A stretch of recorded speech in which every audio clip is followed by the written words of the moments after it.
you know, losing your keys in the gutter in Amsterdam and all kinds of random shit that goes wrong. You can get really upset with people that call you up and go, hey, we were thinking to do this.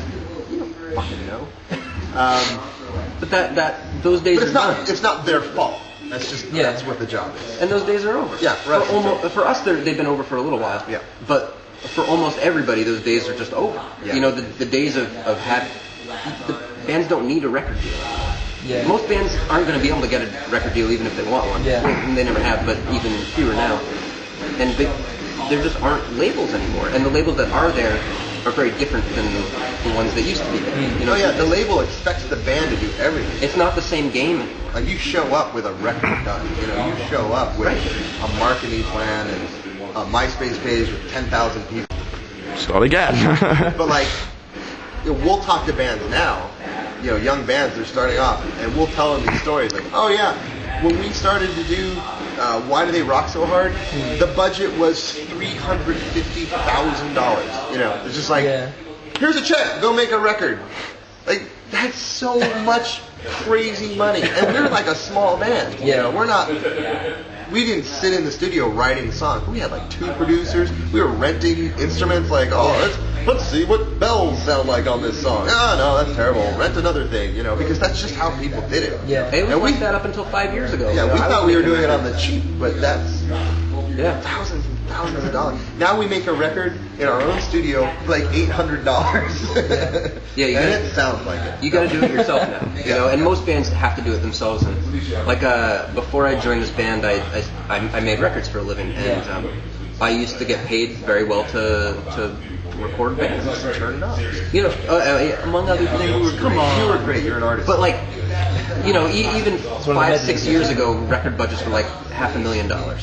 Yeah. And so you order Thai food every day, like like you know, if I wanted an instrument or an amplifier or another guitar, I'd just go get one, and then we'd pay somebody to take care of the equipment too. And there was just so much money, and we were all still getting paid, and it was great.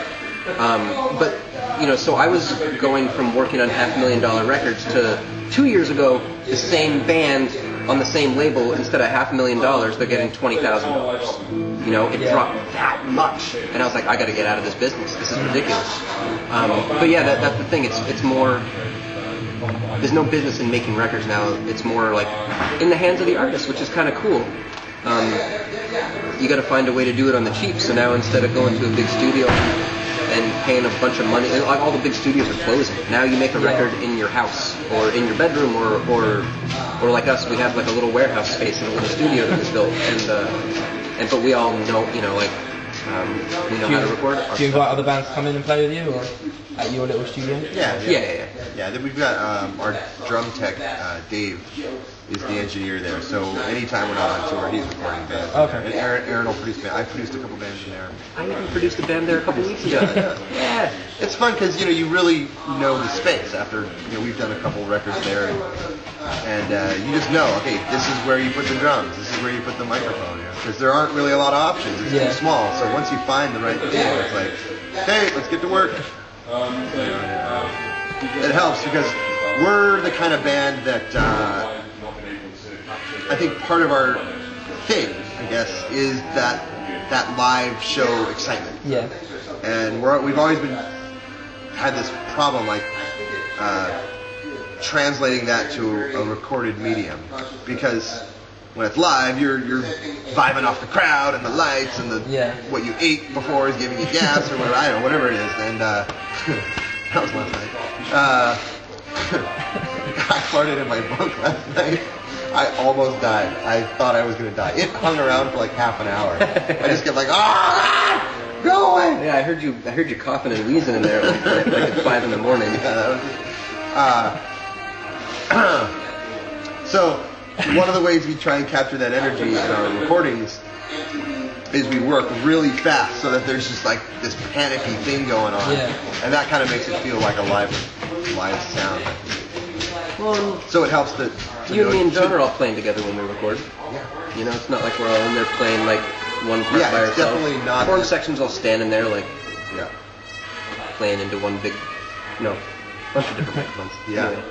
What are we talking about? But there's this like high wire act feeling because you don't want to be the one that messes up. So the three of us, like this last time we were recording these demos, Johnny and I, the trumpet player, and I kept flubbing notes, and he's nailing it each time. So by the fifth take, Johnny and I get it, and he flubs it, right? So okay, we have to do it again, and you don't want to be the guy that makes the others do it again, right? Yeah. So there's just this. Okay, let's go.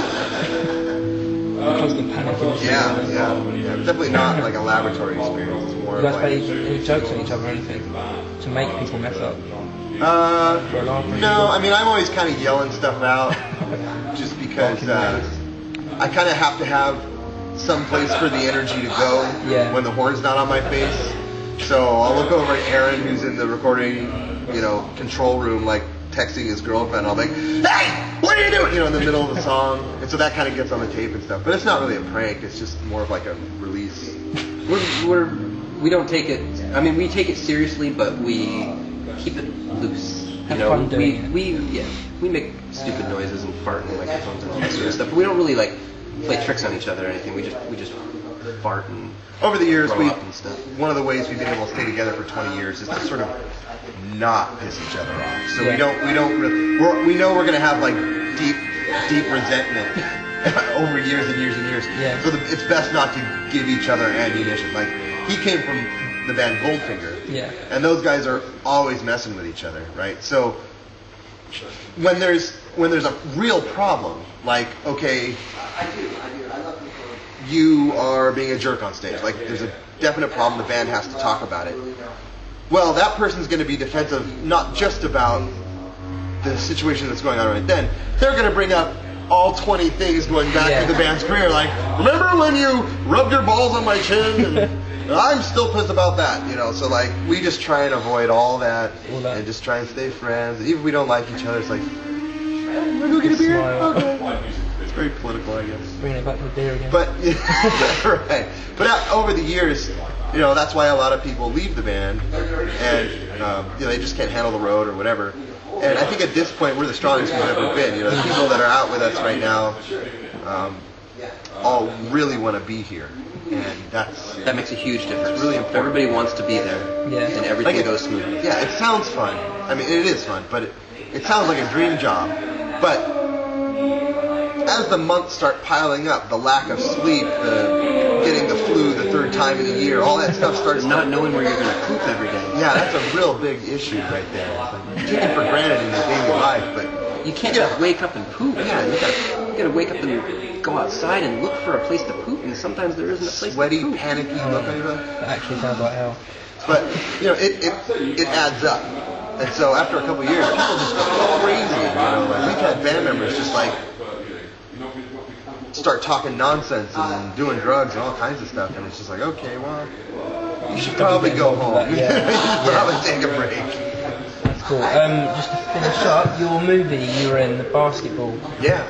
How was that? Was that fun? Good? Exciting? What was It was weird, you think what doing a big production type thing is like, and then you go see a movie set, and it's just, it's hundreds and hundreds of people all working to make one thing, and lighting guys, multiple cameras.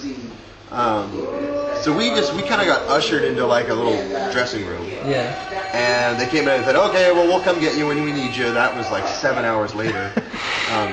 But it was done, it was written and starred, the stars were the South Park guys, Trey and Matt. And they stopped by and said hi and stuff. But it's not like we're friends with them. I mean, they were rewriting the script every day. Yeah. So, because it's, when you're basing it on jokes, you think something's funny when you write it, and then you say it in front of 100 people, and they don't laugh. You're like, oh, okay. Yeah. So each day the jokes were being rewritten. So when we saw them, they were just like, hey, we gotta go work. You guys need anything? Okay, we'll see you on set. It's really weird. And so we shot all these scenes that didn't make it in the movie. Like in the beginning of the movie, they're sort of at their house, and it's a party house, and they're sort of making up the game. And we were supposed to be their band friends that were like always sleeping on the couch. So, and we were all just kind of laying there sleeping. So anytime they'd come into the room and they'd yell at each other, and like we'd hold up a phone and call back asleep, you know. And that was kind of our role at the beginning. And then you know, later we're playing in the stadium. But all that stuff got cut out because it wasn't really that funny. We're probably terrible actors, you know, who knows. But so we shot a lot of stuff, and it was really weird to just be a part of that. But I think the best thing that's come out of it is that international sort of release it had, because it's a movie. We couldn't get our records over here in England. Right? We couldn't release them because the record label would say, "Well, you got a tour," you know. And, okay, well, so we'd go to book a tour, and the promoters would say, "Well, you don't have a record." Yeah.